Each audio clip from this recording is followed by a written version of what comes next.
While entrepreneurs are often lauded with creating new businesses and ideas, it is more often the case that change agents working within organizations, or intrapreneurs, are responsible for innovation and seeing those new ideas through to completion. Welcome to the Innovation Economy Intrapreneurs series. I am your co-host, Adam Chen, an independent change management consultant and current president of AmenityLinc, a property technology company. In this series, you will hear stories and insights from leaders within organizations that have had the courage to create new ways to move business forward. To listen to the latest episodes or sign up for the Innovation Economy newsletter, go to innovationeconomy.show or click on your favorite podcast app to make sure you hear the latest episodes. The episode that you're about to listen to was previously released as an episode of the Agile Brand. It is right in line with the ideas and themes that we discuss on the Intrapreneurs series of the Innovation Economy, and I hope you enjoy it. Now, let's get on to the show. Hi, this is Greg, and I'm joined by my co-host, Adam Chen. Why don't you introduce yourself? Thanks, Greg. It's wonderful to finally having this happen. We've been talking about entrepreneurship, I think, on and off for a number of years now. Yeah. So I'm really excited that you've welcomed me on to be a co-host here for 2023. I am currently president of a SaaS property technology company called AmenityLinc. But throughout my career, I've really fancied myself an innovator, but I've always worked really on client side. You know, as a marketer, first and foremost, and a communicator, many of my peers kind of went the agency route. And I think my experience really working client side has given me a unique insight into the innovation that happens kind of behind the scenes. And I'm really excited to kind of dig into, you know, what it takes and hopefully through my experiences, others can gain some value. Yeah. Wonderful. Yeah. And you and I go way back, I would say, back to the Carousel 30 Days, my marketing agency. And it's a former client. And now, I've been working on a number of different things together. And I'm excited to kick this off. So, in this, our inaugural episode of this Intrapreneurship series, we're going to talk about what it means to be an intrapreneur and even what that term means. And we'll get to that sooner than later. And just why these people, these internal change agents, are such a critical part of businesses today. So why don't we start with the definitions? And Adam, I'll put this to you. How do you define an intrapreneur, and what distinguishes them from just a really good employee? Yeah, I don't know. Thanks for teeing that up. I think there's a lot of synonyms that get thrown around that, lead into what the definition of entrepreneur is. You just mentioned one, change agents. Change agents are certainly something that's common lexicon, I think, in business. In my intro, I even mentioned innovation. And I think at the core of what an entrepreneur is really who's the innovator? Who's that person that's going to think how to do things differently, right? And that's how businesses move forward. I think entrepreneurship gets all the headlines, especially I think for maybe some of those earlier in their career out there, especially with the pandemic that we've just been through, a lot of people broke out on their own, and started their own thing. And there's certainly appealing, attributes doing so. You're kind of in charge of your own day. You can really drive the ship. You don't have anyone to answer to. But at the core of what an entrepreneur does is really innovating. You're trying to bring something that's maybe a great concept in one vertical and bringing it to another vertical, right? And really transform the world, potentially.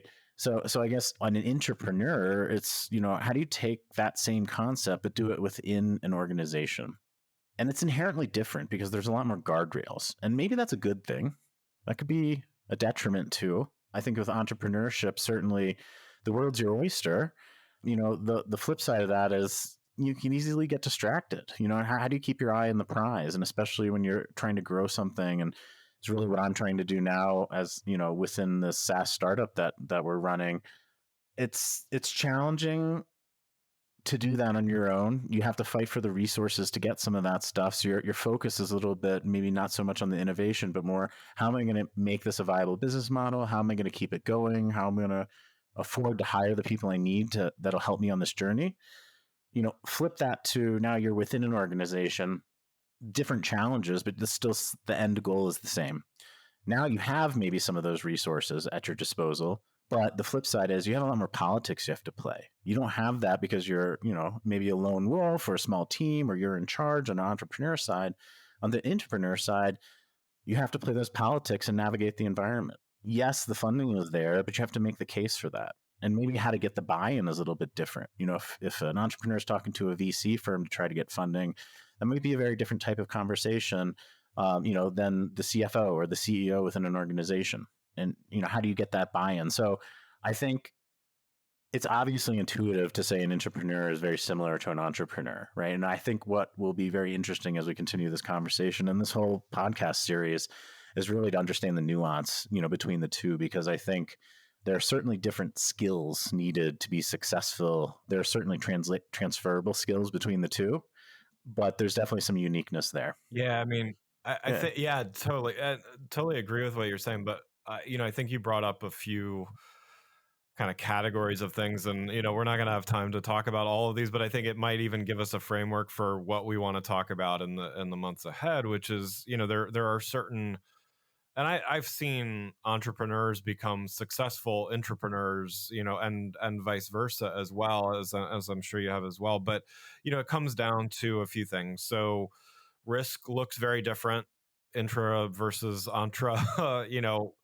Innovation even looks different. Sometimes there's an entrepreneur, it might be big I innovation versus small I innovation. In a Fortune 50 company, innovation looks very different versus a startup that there's no constraints. And I think constraints is a big one too. Is that constraints can be a good thing and a bad thing. I mean, I actually like having some kind of, even though I've been an entrepreneur, I'm an independent consultant now, I do actually like constraints, and so I work well working in large organizations where I'm kind of vicariously dealing with bureaucracy and constraints and stuff. But some people, they don't want that. They're so limited by that, and their ideas are better for not having that. And then there's some people that just thrive within not even necessarily a challenging environment internally, because not every company is difficult to work in, but they have their established processes, procedures, platforms, all of that kind of stuff. And so an entrepreneur to me is someone who thrives in that and finds ways to be not even, big I innovative within those constraints, as well. Because I think, to answer my own question about what distinguishes from a really good employee, I think a really good employee can do small innovations without being a big change agent and that kind of entrepreneur that I think you and I have been talking about for a while here. I think a true intrapreneur is someone that really finds a way to massively expand something or do something just brand new with the resources and within the constraints of what's already going on. Yeah, for sure. And to piggyback, to your point, I guess it's not an entrepreneur isn't just like your Fortune 50 R&D head, right? Like Right. it's not somebody that's almost tasked with doing it. It's someone that organically identifies maybe there's some opportunity and right maybe seizes the day and just kind of makes it their own challenge. Yeah. Maybe they're intrinsically driven to try to find some of that stuff, and identify where that is. I think what's nice about intrapreneurship versus entrepreneurship, because certainly I've been on both sides of that fence now, is just what you have to focus on. I don't get bogged down with certain things, as an entrepreneur, because certain things will be taken care of. Most organizations will have an accounting department, so maybe you don't have to figure out and define what those SOPs are for revenue collection, right? Right. And then you can really focus at the task at hand. And I think so, maybe a little bit more narrowly focused, but I think potentially the impact could be much larger, even sometimes in entrepreneurship, right? Because the speed to market, you have the additional resources behind you that maybe you can accelerate some of the rollout of whatever that change was. And then there's existing communication channels. And you said bureaucracy, but bureaucracy can work in your favor too, because there are clearly defined lines and responsibilities within a lot of these organizations that just sometimes don't exist in a, startup or, small entrepreneur led company. Yeah. So we both played leadership roles in organizations, and there are those employees that, again, really good employees, but they're going to be there for 2-3 years and then move on in their careers, and then there's those people that there's something special about them, and you want to keep them, and they're destined for great things, whether they're in the organization that you're in or not. How do you think a leader should think about that? Are these people, are they threats to that leader? Is there an opportunity for leaders to grow entrepreneurs and and help the company thrive? Like how should leaders think about that? I think it takes a certain type of leader.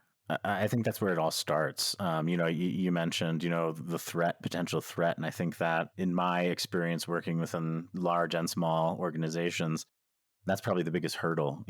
So many people are driven by ego, perhaps. And I don't necessarily say that with a positive or negative intent. Everyone has an ego Sure. to a certain extent, but it gets in the way. And I think it takes a certain self-awareness of that leader to be able to identify and help nurture people along that journey and not see them as a threat.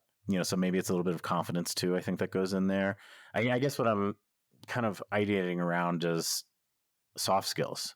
And I hate using the word soft skills, but you need to look for some of these intangible attributes, and I don't think I'm not so, nature oriented versus the nurture. I definitely believe in the growth mindset, but it takes somebody that kind of comes to the table already with that kind of mindset, and maybe looks at the organization much more broadly than their own self ambitions.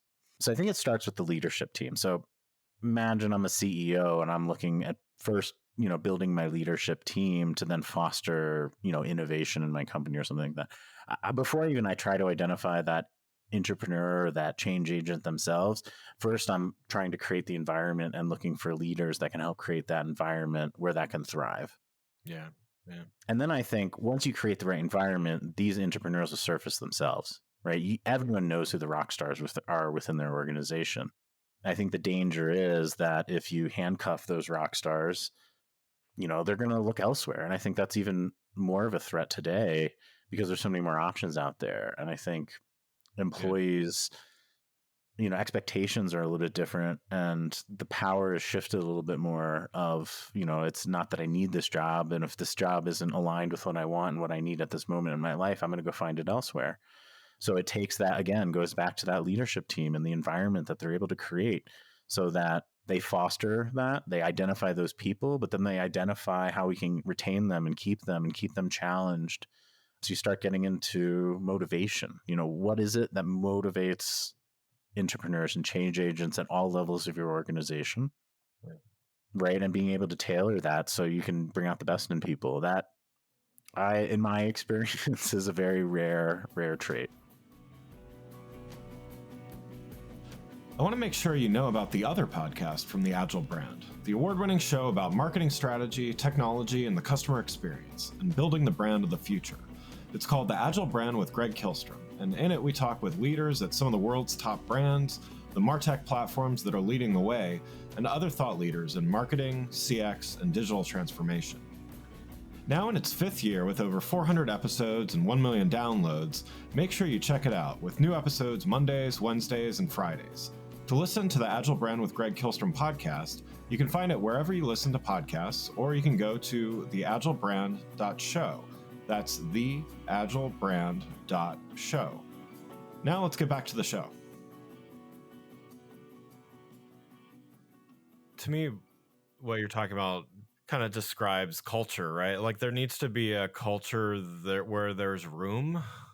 I've been an employee a few times. It's been a little while, but it's I've been at some organizations where there was actually room for me to like go off and, oh, Greg came up with this crazy idea, let him run with it or whatever. And then I've been at organizations that there isn't room. If you don't, you're paid to do a job and just do it and kind of keep your head down or whatever. And I'm, to me, that part of that is culture. Sometimes, someone is just wildly creative and they just don't, their ideas and just don't fit the organization. I wouldn't call that a fault of the leaders. If you're, if your business makes bicycles and you come up with a great pet food idea, like that's great, but it probably doesn't belong in the bicycle company, so that's where you strike out on your own or get a different job. But I mean, I think as long as it kind of fits within the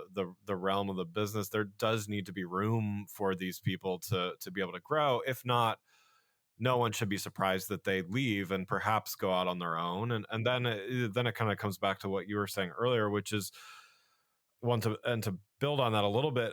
I don't think everyone is destined to be an entrepreneur. I think it's not that it's harder to do that than it is to be an intrapreneur or just an employee or whatever it is.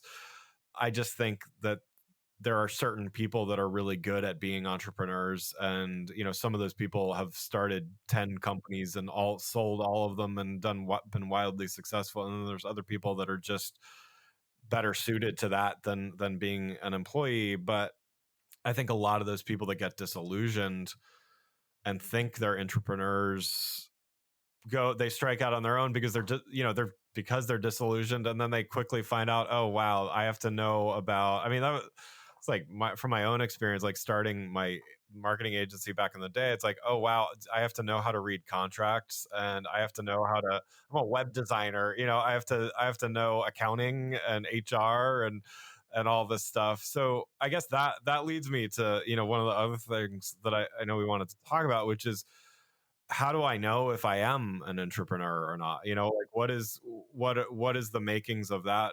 Not even versus something else, but just, what do you think are some of the characteristics that identify an entrepreneur? Yeah, it's funny. Until we started talking about this, I would have never called myself an entrepreneur. But in reflection, after many of our conversations, I'm getting much more comfortable. I think defining myself as such. So I'll talk from my lens. I think it's funny. You mentioned the word risk earlier, and I think that's a defining difference, I think, between those entrepreneurs and those intrapreneurs. Certainly risk tolerance. I think striking out on your own and starting your own thing certainly has a certain level of risk associated with it, and not just financial risk, but as you alluded to, knowledge risk. Like maybe I just don't know how to do certain functions that make a business run, or can help bring this new innovation to market, or something to that standpoint. But that's not to say that intrapreneurs aren't also are completely risk averse, right? They're also certainly have certain risk tolerances. It's just skinned a little bit differently. Yeah. I think myself, I know I've always been, focused on kind of career progression, right? As I've moved from company to company and role to role, now to where I'm, president of a company. The risk for me was, do I put my neck out there and threaten this path I've created for myself? So it's maybe, an opportunity cost of like, if I get laid off or this doesn't work out, I can always find another job. There's certainly, that kind of like talk track there, but it's not like I'm personally staking, my home or my car. And, so, yeah. And maybe that also creates a little bit more freedom to take some chances too, because, you're not going to be, you're in Maslow's hierarchy, you're still going to have a roof over your head. You still have all this other stuff where if I've mortgaged my future, for this thing, I've kind of thrown all my eggs into that one basket. Yeah. So I think that's one thing. But, I do think it's hard to identify, because I've seen change agents with very different personas throughout my career. I've seen the quiet folks, that kind of operate through other people and maybe don't beat their chest, right? Yeah. But are just brilliant, and it almost takes somebody else to promote them for people to even understand how impactful that they really were, right? Yeah. But then on the other side, you've got these very charismatic people in your organization that just somehow can rally everyone and, say the right things and kind of bring that stuff to market. So I think the source of the true innovation can take many flavors, but I think collectively it's also about how the entrepreneur can build a team of some sort around them to help roll it out. Yeah. So it takes, whether you have it or not, it takes somebody with a little bit of charisma to operate within that bureaucracy and get this, whether it's the buy-in or the adoption that's necessary, right, to get traction. But it also takes, that person that can lock themselves away and get it all out on paper, or or code it up, or prove that concept out, or whatever, that actually does the hard work. So I guess what I'm saying is an entrepreneur is almost, in my experience, never successful by themselves. It's not a one-man army. It's really how successful you can be as a team. So it's, what are those traits, to go back to your question? You need to know how to be a part of a team, and you also maybe need to know how to influence a team. Not necessarily be the leader of the team, but influence others. So that's the one skill, is how do you get more than you might be able to produce just on your own, and be aware enough to know where you need to pull in others' help. That also, just like the leadership example we talked about earlier, I think is a rare trait. So when you do find it, you got to keep those people in your organization.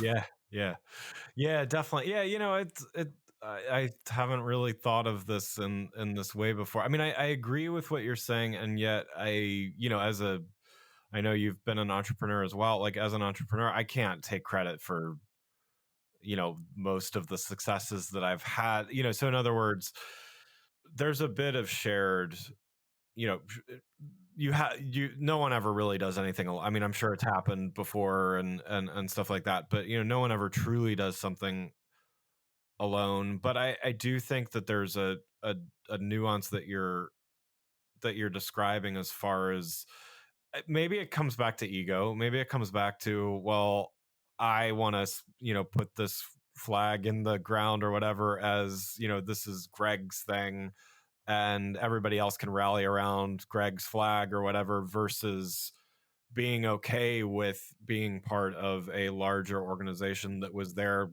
sometimes long before you and will be there long after you, making a big impact in that, and perhaps being, having a conference room or a whatever named after you, or whatever the case may be. But I think maybe it's about how you get satisfaction out of your work, or something. I don't. Yeah. This Yeah. is probably something for further discussion too down the road. We could go in so many different ways, I'm sure, as we have in the past, I think. Right. But no, I guess if I had to sum it all up, it's a certain level of humbleness and selflessness, I think, is the most important thing. Because to be, I think, a really successful entrepreneur, right, or the ones that really make the outsized impact, you have to be thinking about the organization probably before yourself. Yeah. And I think when I'm talking about, you mentioned culture, absolutely, but from, I guess, a personal attribute standpoint, are you creating a culture where people challenge you? Are you surrounding yourself with diverse thought? And do you intentionally try to facilitate debate? Yeah. I think some of those types of things are either the leader that's finding the entrepreneur, or the entrepreneur themselves need to embody. There are certainly those organizations out there that, it is because there is a genius there, and everyone kind of falls in line and like piggybacks off that. And I think the more that culture persists, the less people are willing to speak up, which means you're fostering maybe less diverse thought, which might down the road lead to less innovation for the company. And to build an organization that's so contingent on whether it's a small group or one person's thoughts, I think that's what, lays the sets the stage, I guess, for long-term success. And I think that's what we're ultimately talking about, is how do you build a more sustainable organization, or an organization that continuously fosters entrepreneurship or innovation and things of that sort. So being able to have that long-term vision, and understand how you can make it sustainable, versus just, I need to meet this one metric, or, you've got that one leader that's just looking in for themselves, or their stock package, or, their exit strategy. Yeah. I think all those things really contribute to that environment and that culture, where entrepreneurship can thrive or not. Yeah. Well, yeah. So we're almost at the top of the show here, and on the Agile Brand shows, I always ask guests for a piece of advice. I'll answer first, and I'll let you have the last word here. But Yeah. My question to both of us really is, what's a piece of advice for that person that's listening to this, saying, yeah, like this is me. What should I do? So, my advice to them would be to really we can't know the future, and we can't necessarily know how chains of decisions and requests are going to go, but try to envision, could you imagine yourself growing something significant where you currently are? And if that's so, not just can you from a culture perspective, but can you personally deal with, because entrepreneurship has its set of challenges, but you're going to get rejection, you're going to get a bruised ego, you're going to fail. There's all of those things. There are differences and risks, as you know, Adam, as you were saying. But I would just say, really try to envision that, and if you can do that where you are, then go for it, and hopefully you have the support of leadership. What do you think? Yeah, real quick follow-up question, I guess, before I answer. What else do you think you're going to get out of the, some of these subsequent interviews in this show? We'll obviously dig into some of this stuff, but from the varying what are the varying perspectives, I guess, on this that you're most interested in kind of unearthing? I mean, we can talk all day, but really, we got to bring in some other thought here and really put some definition around what intrapreneurship is. Yeah, I mean, I think I would love to know what the bounds are of, when does someone actually become almost an entrepreneur, even, as a spinoff of an organization. You can be so successful as an entrepreneur that they create a whole new division or company or whatever, but like where are the bounds of where we see, an entrepreneur or a change agent? I think we're kind of using those terms interchangeably. That would be one thing that would be fascinating to me, as well as just what are the cultural, how is the kind of culture that allows this and allows this to thrive? How can that be defined so that others can, leaders listening to this, because there's plenty of leaders out there listening to this show. There's plenty of employees and aspiring leaders listening to this show. Like, what are those hallmarks that they can look for to say, okay, yeah, I'm in the right place. I just need to put a proposal together, or whatever the case may be. And that might be the third thing, is just like, what does that look like? Do you like get your boss and like write a 1-page proposal of like, I got this idea. What would it take to do that? What does it look like to actually take the first step to becoming one? So I mean, any of those three, I'd love to talk about. Interesting. Yeah. I like that. That helps me kind of think through. I like how you say with the bounds, and I guess that makes me think about where we've spent a lot of time today talking about, maybe what differentiates an entrepreneur, but maybe what we can also do is explore, in what ways that they're similar. And I think that's the advice I would give out to people is don't get hung up so much on the word, right? There are some intrinsic motivations that you have to do good and change the world for the better and bring innovation to market, right? Really, the only difference between entrepreneurship, I guess, at the highest level is its context. Are you doing it on your own, or are you doing it within an organization? And both of those, have certainly some other things to unpack there. But my advice to people is if you're fancy yourself an entrepreneur or this type of stuff, you've always had a dream of starting your own thing, first take a look at where you're at. Just because you're working in an organization does not prevent you from innovating on some really cool idea or taking it to the next level or coming up with some brand new concept. The grass isn't always greener, so let's first not give up everything that maybe we've worked for thus far. You don't have to do 180 degrees on whatever career path you've charted, right? It might just be a small left turn. So there's a lot more available than I think people sometimes realize. Yeah, love it. Well, thanks everybody for listening to this special episode of the Agile Brand podcast we call the Agile Brand Guide to Intrapreneurship. Adam and I will be returning here pretty soon. So yeah, looking forward to it. Thanks again for listening to the Innovation Economy podcast. If you enjoyed the show, please take a minute to subscribe on your podcast channel of choice and leave us a rating so that others can find the show more easily. You can access more episodes at www.innovationeconomy.show or on your podcast platform of choice. The Innovation Economy podcast was created by the Agile Brand. Be sure to check out the Agile Brand Guide series of books, the Agile Brand podcast, and other resources for marketing, CX, and other enterprise leaders to manage change and transformation in their organizations. The Innovation Economy is proudly produced by AmenityLinc, a Latina-owned, strategy-driven, creatively fueled production co-op. From ideation to creation, they craft human connections through intelligent, engaging, and informative content. Until next time, let's keep innovating.